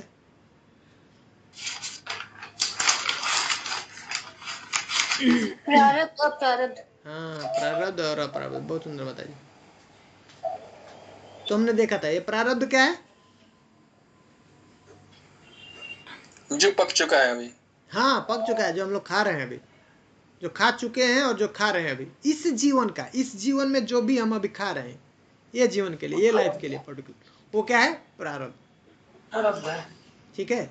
अभी तक का, अभी जो हमने जीवन बिताया उसमें जो हमने भोगा, वो सब क्या है? प्रारब्ध है। और आगे भी भोगेंगे इस जीवन में, वो प्रारब्ध है। ठीक है, मोटा मोटी अभी समझ रहे हैं।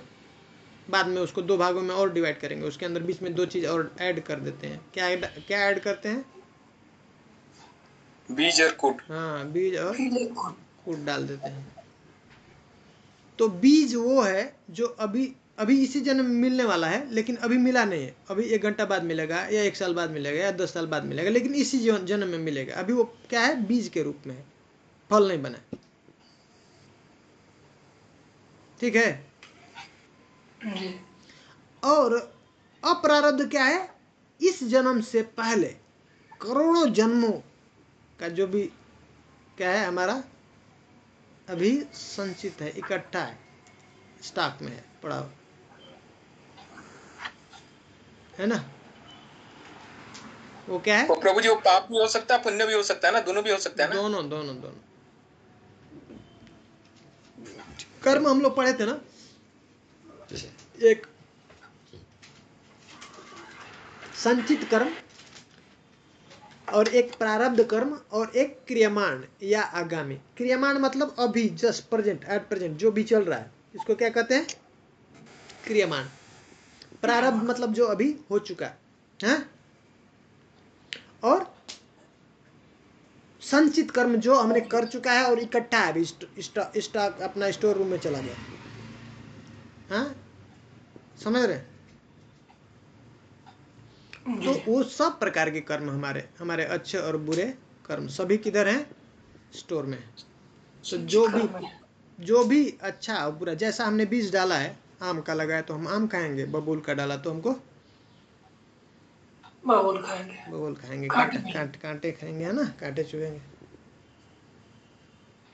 तो ये सब है, सब मिलेगा हमको। तो वो इस जन्म के पहले करोड़ों जन्म जितना हमने लिया है उसका स्टॉक में है, वो अप्रारब्ध है, लेकिन अभी फल के रूप में नहीं खाने। अब उसमें से थोड़ा सा हिस्सा निकाल दिया, अभी हमको खाना है। ठीक है। हम लोग देखे थे ना, पहले उदाहरण देखे थे कि जैसे कोई किसान होता है अपना जब फसल काटता है गेहूं का, चावल का, तो क्या है, हम लोग स्टोर में आजकल जो है ड्रम, बड़ा सा ड्रम में ऐसे इसको स्टोर करके रखते हैं ना जी। तो उसके नीचे एक होल होता है, नीचे से हम जो है आज के लिए 1 महीने के लिए से हमको जो जरूरत है खाने के लिए निकाल के रख लेते हैं, है ना। जी, और तो फिर क्रियमाण हो गया। हाँ, वो क्रियमाण, वो उसको जो निकाल दिया उसमें से, वो कूट हो गया, कूट हो गया। हाँ, ठीक ना, कूट। उस जो पूरा स्टोर है बड़ा वाला, वो क्या है, संचित है या अप्रारब्ध है, अप्रारब्ध या संचित बोलते हैं, ठीक ना। अब उसमें से थोड़ा सा निकाल लिया, अभी खाना बनाया नहीं, उसको पकाया नहीं है, इससे निकाल के बाहर रख दिया, अब कल हम बनाएंगे उसको। ठीक है, 1 महीना के लिए उसमें से वो कूट हो गया। ठीक है। अब उसमें से निकाल करके लेके आ गए, बढ़िया आज बनाया जो है उसका सब्जी दाल, हाँ, और रोटी चपाती। तो ये क्या है, बीज है, बीज है, अभी खाए कहाँ है, अभी सामने है थाली में, अभी रेडी हो रहा है, बन रहा है। जब आप पाएंगे ना, अब खाएंगे, अब ये प्रारब्ध में आ गया, अब रेडी हो गया, खा ले, समझ में आ गया। कितना आचार्य ने एक एक स्टेप को ऐसा तोड़ करके जो है मतलब समझाया, अद्भुत है। जल्दी दिमाग में घुसता नहीं है सर। इसको कुछ समझना पड़ेगा मेरे को। ठीक ना। तो प्रारब्ध कहते हैं कि प्रारब्ध मतलब पाप जो रूपी प्रारब्ध है, उसका उदाहरण देते हैं कि जनरली ये जो योनि जो प्राप्त हुआ है, नीच योनि, नीच कुल में जो जन्म हुआ है,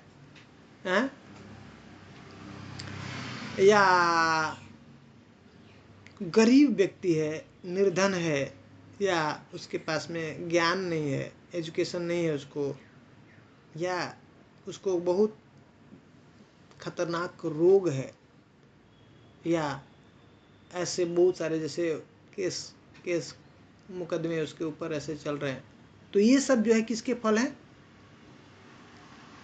प्रारब्ध के। ठीक ना।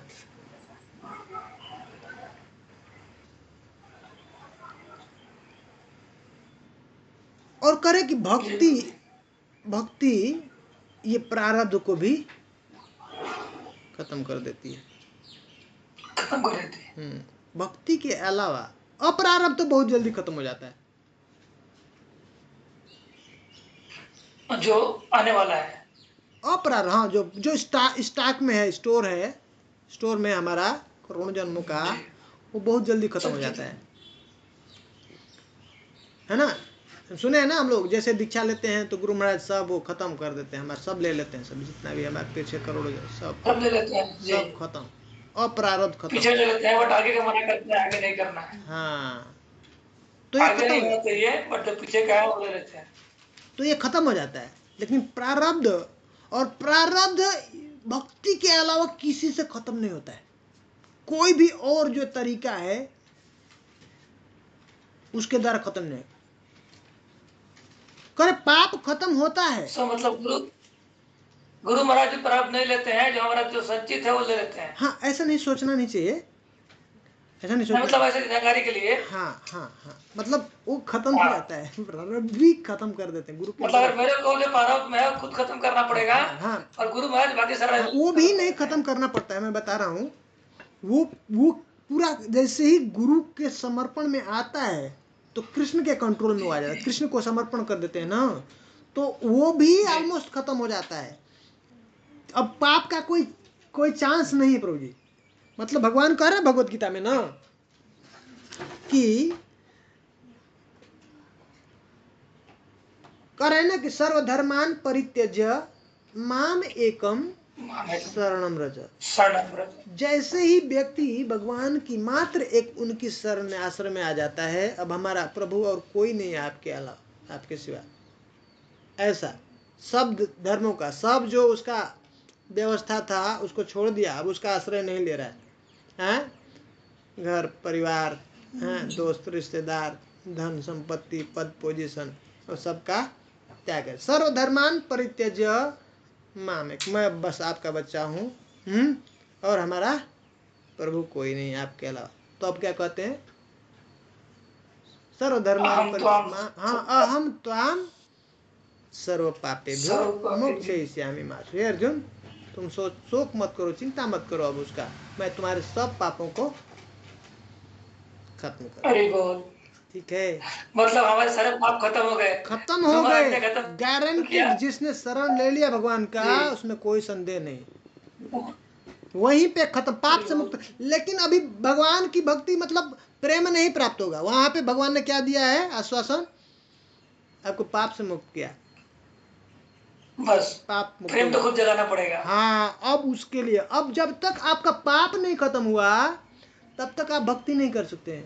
वहां से भक्ति शुरू होती है। भजनते, कौन भजन करता है भगवान का? दृढ़ व्रता, द्वंद्व मोह निर्मुक्ता। ये पाप से जो मुक्त हो चुका है वो भगवान का दृढ़ पूर्वक एकदम डिटर्मिनेशन से बस भगवान का भजन मिलेगा। अब वहां से अब वो स्टेज आगे बढ़ता है। वहाँ ये श्रद्धा का स्टेज है, इसलिए यहाँ भगवत गीता जहाँ खत्म होती है वहां से स्टार्ट होता है, समझ आया? भक्ति वहां से शुरू होती है, यहाँ से एंट्री मिलती है। अब ये शुरू किया, भक्ति यहाँ शुरू होती। तो कृष्ण उसका सब कुछ ले लिया।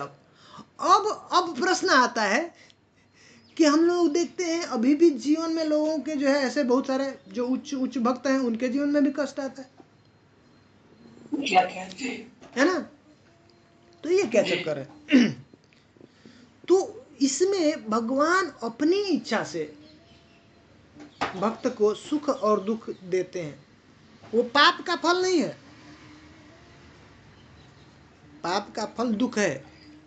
लेकिन भक्त के जीवन में अब पाप खत्म हो चुका है, अब वो कंट्रोल कृष्ण के अंदर में आ गया। अब कृष्ण उसको देखते हैं, इसको दुख देख करके अगर ये तीव्रता से मेरे पास में आ सकता है और जल्दी मेरे पास आ सकता है, भक्ति में आगे बढ़ सकता है, तो उसको वो थोड़ा सा दुख देते हैं, अपने हिसाब से देते हो, पाप का नहीं है, पाप खत्म हो चुका है।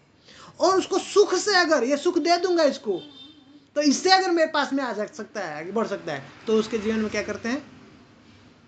वो सुख देते हैं, तो सुख भी देते हैं, हाँ, सुख भी देते हैं। तो ये तो समझ रहे? तो ये ऐसा धारणा नहीं करना कि भक्तों के जीवन में सिर्फ दुख आता है, नहीं, ऐसा नहीं है। वो जानते हैं, भगवान जानते हैं कि इसको क्या दूंगा तो ये कैसे तीव्रता से और तेजी से आगे, जल्दी से आगे मेरे पास में आगे पहुंचेगा। उसके हिसाब से वो क्योंकि अब वो पूरा कंट्रोल, अब वो उनके कंट्रोल में आ चुका है ना, अपना कंट्रोल उनको दे दिया, भगवान को दे दिया, अब आप संभालो। अब उनको चिंता लगती है और उनको पता है, हमसे अच्छा पता है कैसे अब इसको लेके चलना है, कैसे इसको आगे बढ़ाना है। तो उस तरह से सुदामा जी, प्रभु जी, सुदामा जी नारद जी के जीवन में देख सकते हैं। नारद जी का जीवन, 5 साल के बच्चे हैं ना, उनका कौन आधार है और कौन स्रोत है? माँ है। और माँ को एक दिन काट लिया सांप ने, गई दूध लेने के लिए, दूध निकाल रही और सांप ने काट दिया, मर गए। कोई नहीं बचा। अब हम लोग रहेंगे तो क्या सोचेंगे? अभी क्या 5 साल का बच्चा है, क्या भगवान क्या कर दिया उसके साथ में? वही माँ सहारा थी खाना देने के लिए, अभी कोई नहीं उसका। कोसेंगे ना, भगवान को ही कोसते हैं ना लोग। तुरंत पहला जो है क्या निकलता है? भक्ति कर रहा था, 4 महीना सेवा किया भक्तों का, हाँ, बढ़िया भजन किए थे, भागवत सुने थे, हैं, वेदांतिस्ट आए थे, वेदांत सभी साधु आए थे महात्माओं का, और उसका फल क्या मिला? क्या दिए? माँ को ही ले लिए उसके।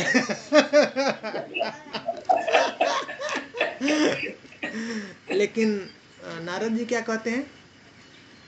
नारद जी कहते हैं, बोलेगा पूछा मत करो। हाँ, यही पहला चीज आता है। लेकिन नारद जी क्या कहते हैं? भगवान, मैं समझता था माई मेरी सब कुछ है, वो नहीं रहेगी तो मेरा क्या होगा? वही मेरा आश्रय थी, वही मेरा सब कुछ, खाने पीने का सब, रहने के सब व्यवस्था करती थी, और मैं उससे आसक्त था, और इस तरह से मैं पूरी तरह से आपको शरण नहीं ले पा रहा था। हाँ, अभी भी मेरी आश्रय वो बनी हुई थी, आपने क्या किया? कृपा करके फ्री कर दिया, वो हटा दिया, वो जो आसक्ति थी, वो अटैचमेंट था, जो मैं पूरी तरह से आपका आश्रय नहीं ले पा रहा था चरणों का, उसको पर भगवान आपने उसको दूर कर दिया। क्योंकि वो सुने थे, संतों से बता रहे थे कि मैं सुना हूं, मुझे विश्वास था, वो बताते थे कि भगवान कभी भी अपने भक्तों का अहित नहीं कर सकते हैं। तो उनको पता था कि भगवान जो भी करेंगे हमारे जीवन में क्या है, निश्चित रूप से हमारा कल्याण सोचे। भगवान परम पिता है ना, तो माता पिता भी अपने बच्चों का कभी भी बुरा नहीं सोच सकते। उसी तरह से भगवान जो है कभी भी हमारा होते, ठीक है। तो जो पाप जो उनके जीवन में अगर दुख देखने को मिलता है तो किसका कारण है? भगवान का इच्छा, भगवान। और वो दूसरा कभी कभी ऐसे देखने को मिलता है जब वो कभी किसी भक्तों के चरणों में ऐसा अपराध बन जाता है, ठीक है। और कभी कभी भक्त भी वो उसको भुगतना चाहते हैं, अपने जो है जो उन्होंने कर्म किया ना, उनको बहुत दुख होता है, तो उसको भुगतना चाहते हैं। तो भगवान अब वो कैसे भुगत सकते हैं? हम लोग नहीं भुगत सकते हैं, पता नहीं, ऐसे कभी निकल ही नहीं सकते हैं। अगर हम सोचें कि हम अपने प्रारब्ध को भी भोग लें तो ये बहुत बड़ी बात है। तो भगवान अब उसकी इच्छा है पूरी करने के लिए, जैसे कोटि है, करोड़, ऐसा बहुत बड़ा ऐसा पहाड़ है, तो उसमें से छोटा सा तिनका ले आके उसको देते हैं, ठीक है चलो तुम्हारी इच्छा है ना, पूरी कर देता है। तो कर प्रभुपाद जी से तलवार से ऐसे गर्दन कटना था, हाँ, प्रभुपाद जी कहते जैसे किसी का गर्दन कट जाना था, उसको ऐसे सब्जी काट रहा है, ऐसे चाकू से थोड़ा सा हाथ पे ऐसे थोड़ा सा खरोच आ गया, ऐसा दे दिए भगवान। और जो सुख मिलता है प्रभु जी की छोटा सा, और जो सुख मिलता है भक्तों के जीवन में, वो किसका फल है? वो भक्ति का फल है। वो हम लोग सुविधा के अंदर पढ़ेंगे, सुविधा। अभी हम लोग जो है क्या पढ़ रहे हैं? क्लेश अग्नि, हैं, ठीक है। क्लेश अग्नि के अंदर अभी हम जो प्रारब्ध के बारे में जो है जिक्र कर रहे हैं, चर्चा कर रहे हैं। हाँ बोलिए प्रभु जी। प्रभु जी एक छोटा सा डाउट है कि जैसे कि हमने बोला जो भक्त के जो उसमें भगवान देते हैं, जैसे हमारे जो ईश्वरों का ग्रुप में है ना, जो आप जिसमें प्रीचिंग करते हैं, तो उस प्रीचिंग ग्रुप में एक माता जी है, मुंबई से है, तो बहुत उच्च कोटि की है माता जी है, जो वो मुंबई में रहते हैं। पहले उनको जो प्रभु जी और उनका माता जी जो रहते थे वहां पर दुबई में रहते थे, वो पूरे सेटल होके फिर अपने गुरु महाराज का जो है डिशेबल है, बहुत उच्च कोटि के भक्त दोनों हैं। अभी माता जी आते थे हमारे वहां पर, प्रीचिंग करते थे उसमें वीकली वंस, अभी लास्ट 1 मंथ से वो नहीं आ रहे कि फिर हमने जब जैसे कॉल किया पता चला कि माता जी का उनको जो हेल्थ बहुत इसमें इशू है, तो वो बहुत डॉक्टर वगैरह मतलब वो हाई लेवल का है सर, उनका जो पैसे की कोई कमी नहीं है, वो सारे डॉक्टर चेकअप वेकअप करा चुके हैं। बाद में किसी एस्ट्रोलॉजर के पास में गए हैं तो वहां से पता चला कि उनको कुछ ब्लैक मैजिक हुआ है। तो प्रभु जी क्या है, क्यों ऐसे उनके जीवन में कैसा उसका कुछ मैं थोड़ा समझना चाहता हूँ डिटेल में। इसलिए बोला ना मैं, ये इसको हम लोग नहीं समझ सकते हैं कि जो जब तक हम उस स्थिति पे नहीं पहुंचेंगे तब तक हम पहचान नहीं सकते हैं। समझ रहे हैं? नाम अगर सही से चलने लगेगा ना नाम के अंदर, तो ये सब वो उसके अंदर ये मैजिक आ जाता है। समझ रहे हैं? जी ब्रो। नाम इसलिए हम सुविधा जब पढ़ेंगे ना, सुविधा के अंदर ये है जो सिद्धि करते हैं ना, जो तांत्रिक है ना, जो सिद्धियां है ना, सिद्धि प्राप्त होती है ना योगियों को, हैं, जिससे वो आपके ऊपर कंट्रोल कर सकते हैं, किसी के ऊपर कंट्रोल कर सकते हैं। वो आपके अंदर क्या चल रहा है वो जान सकते हैं, किसी को वश में कर सकते हैं, कुछ भी कर सकते हैं। ऐसे सिद्धियां होती हैं।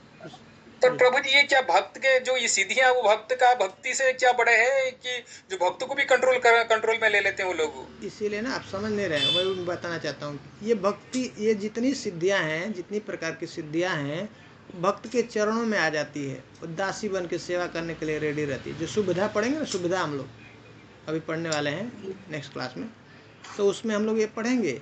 एक प्रकार का सुख प्राप्त होता है भक्ति से, जिसके अंदर ये एक सुख है, वैषयिक सुख जो है। ये सब प्रकार की जो सिद्धियां हैं, ये 8 प्रकार की मुख्य सिद्धियां और 10 प्रकार की और सेकेंडरी सिद्धियां हैं। ऐसे 18 सिद्धियां हैं। ये क्या है? अपने आप उसके जो भक्त है उसके चरणों में दासी बन करके ऐसा रेडी रहती, कब मैं सेवा करूं। समझ रहे हैं? पर सेवा कहाँ, वो तो तकलीफ करा दे रहे हैं उनको। नहीं, आपको अभी भी नहीं, अभी मैं बताना समझ नहीं रहे हैं, उसको हम समझ नहीं सकते हैं। और जैसे ही भक्त ऐसे, ये जो है ये बिगिनिंग स्टेज की बात कर रही है, साधन भक्ति में जो रहते हैं। और जो हम लोग जो बात कर रहे हैं गुणों की, वो नेक्स्ट लेवल में आता है, भाव भक्ति और प्रेमा भक्ति में आता है। पहला 2 गुण जो है प्रकट हो जाते हैं, तुरंत प्रकट हो जाते हैं भक्त के जीवन में। क्या ये क्लेश अग्नि और शुभदा। लेकिन प्रॉब्लम है कि हमको अभी समझना है कि क्या हम भक्ति कर रहे हैं, क्या हम पहचान पाएंगे उत्तम भक्त को, नहीं पहचान पाएंगे। हमारे पास में है कैपेसिटी, नहीं कैपेसिटी है। समझ रहे हैं? पहले इसलिए भक्ति को समझना है कि ठीक से भक्ति क्या है, तो आगे हम लोग जब इसका गुण पढ़ लेंगे तो फिर भक्ति को समझेंगे। भक्ति क्या है, क्या सच में हम ये भक्ति कर रहे हैं। और जब करेंगे तो पहला स्टेज में,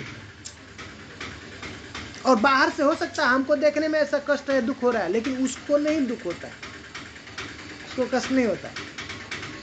अगर दोनों का हाँ, 2 डिफरेंस है। अगर कोई व्यक्ति ऐसे दुख करता है, दुख भोगता है, उसको आएगा तो फ्रस्ट्रेट हो जाता है, परेशान हो जाता है, वो उल्टा सीधा बोलने लगेगा भगवान को, ऐसा कोसने लगेगा। लेकिन भक्त के जीवन में कैसे, प्रहलाद महाराज है, ये पांडव हैं, कुंती हैं, ऐसे उनके जीवन में आप देख रहे हैं कष्ट। ऐसे देखने से क्या लगेगा? ऐसा कष्ट कह रहे हैं। वो जो है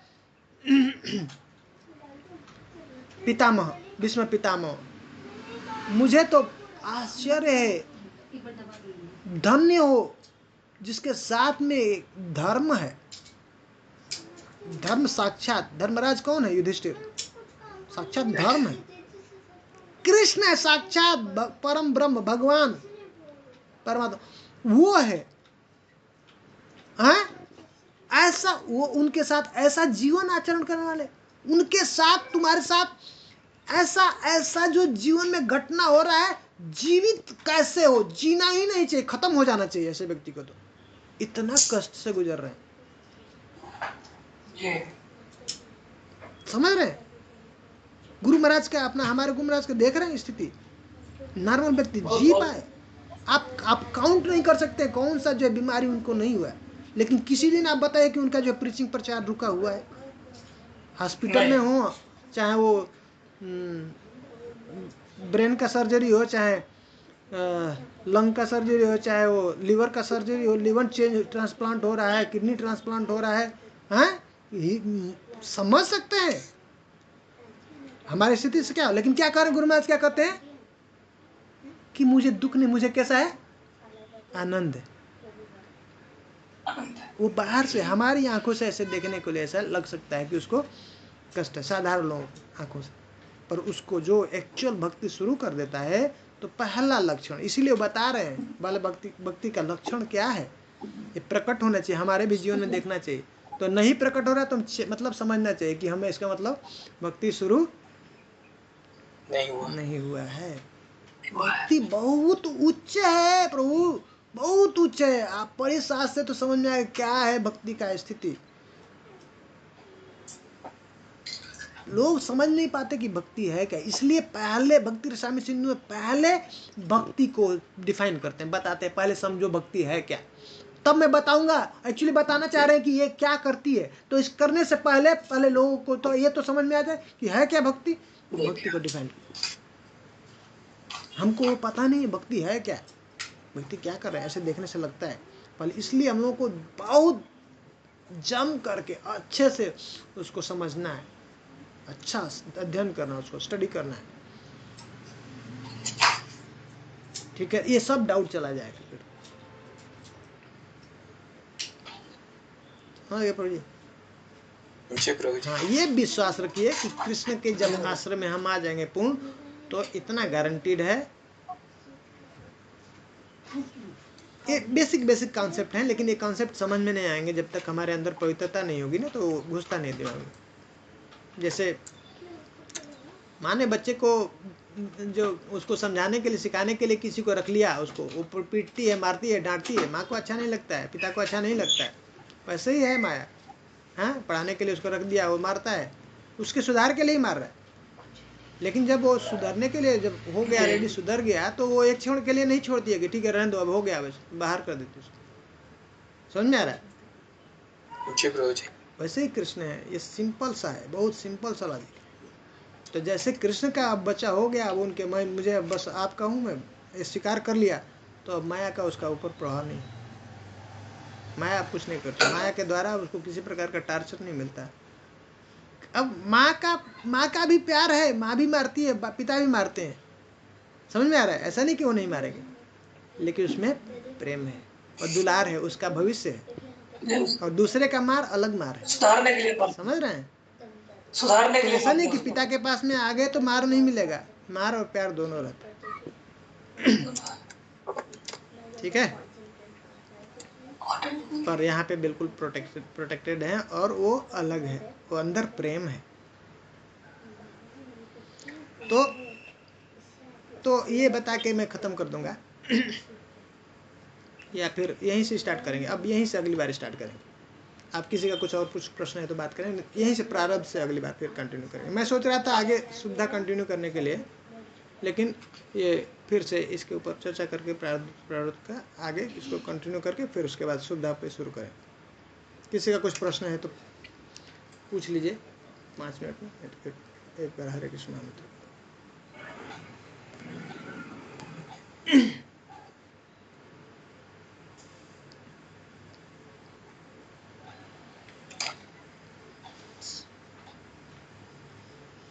ठीक है, अगर किसी का प्रश्न है तो एक बार हम लोग हरे कृष्ण मंत्र करेंगे।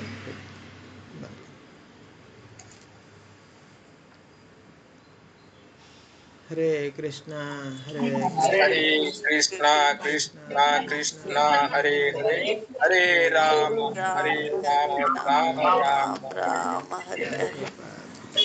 वाञ्छाकल्पतरुभ्यश्च कृपा सिन्धुभ्यः च पतितानां पावनेभ्यो वैष्णवेभ्यो नमो नमः। समवेत भक्त वृंद की जय, जय जय जगत गुरु शिल प्रभुपाद की जय, पतित पावन गुरु महाराज की जय हो, रसिक शेखर प्रभु की जय हो। हरे कृष्ण प्रभु जी।